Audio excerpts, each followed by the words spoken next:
Muscle Car Corner here with Steve and Michelle. Looking at their 70 Cuda. This car is really nice. I wanted to get a video and have her tell us about the car, how it came about, and when she bought it.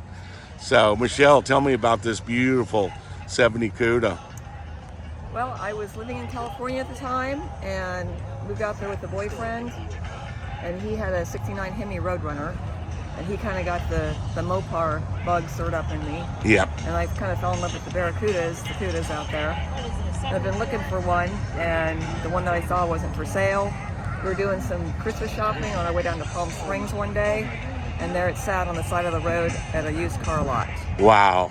So we pulled in, and I bought the car.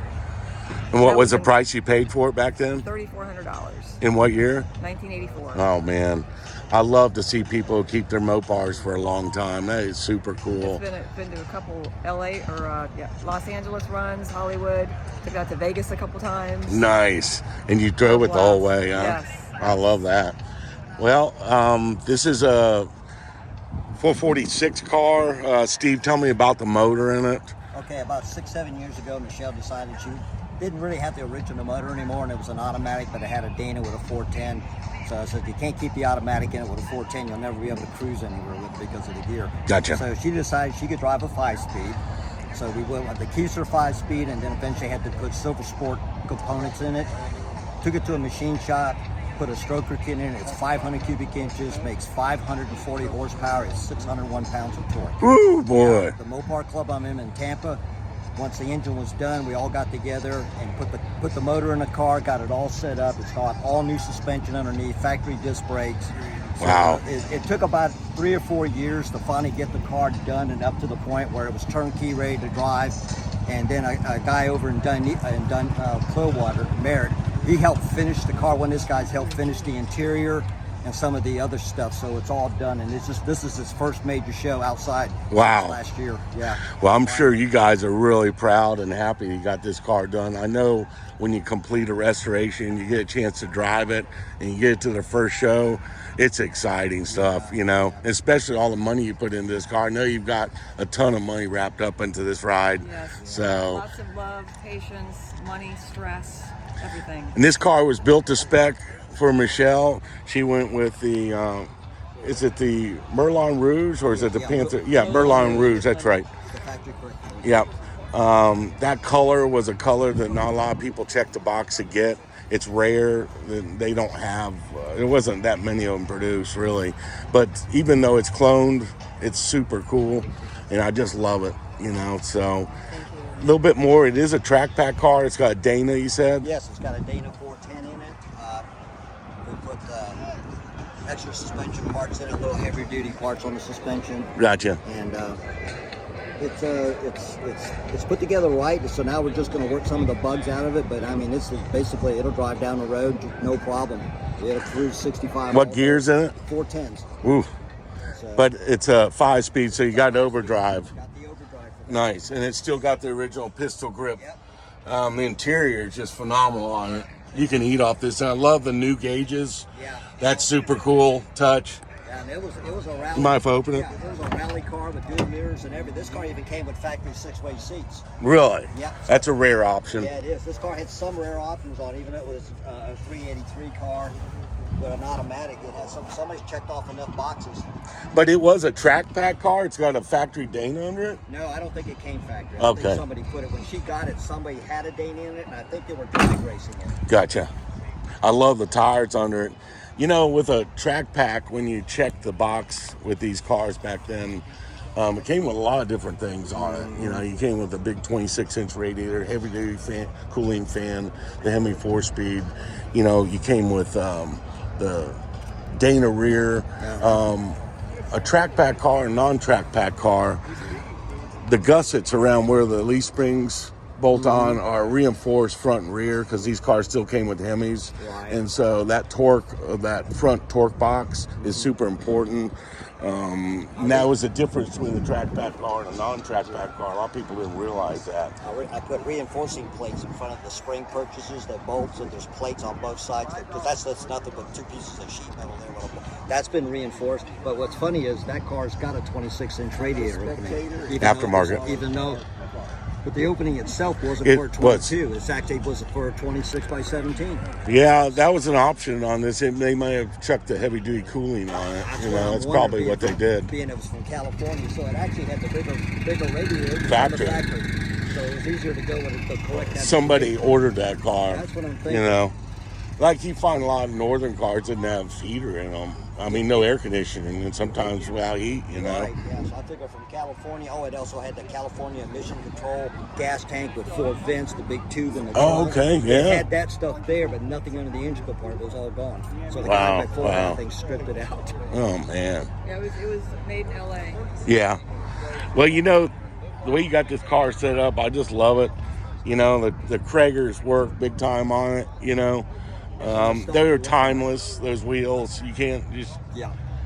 The original Keystones, that's why I had my Roadrunner convertible, those, the ones they ran in 69 and 70. I loved them. But I love these Kragers. What's the compression ratio on the motor? This was a 10 to 1. 10 to 1? Yeah, I told the guy in the machine shop, I said, this is not going to be a drag car. Yeah. It's got to be drove on a street and run off pump gas, 93. So that's the way the car was built. Chrome moly rings to make sure it seals real good. You can get a lot of use out of them. Gotcha. Miles. Can I bother you to crank this beast? Yeah, sure. Crank it up. Let's hear the fury of that nasty 440. High right now because it's cold and the choke hasn't been set for cold weather. Gotcha. So it may idle up. Gotcha. What's the lift on the cam on it? Oh God, it's like a 3 something with a about 600 lift cam. It's a hydraulic roller, Mm-hmm. but it's from comp cam to match the way the motor was set up in the machine shop because they told me she wants to go with a 6-pack. See, it idled down a little bit, didn't it? Nice and quiet too. You got your quiet mufflers on. It seems quiet. Oh yeah, we get that from the back. Man, this car is just beautiful.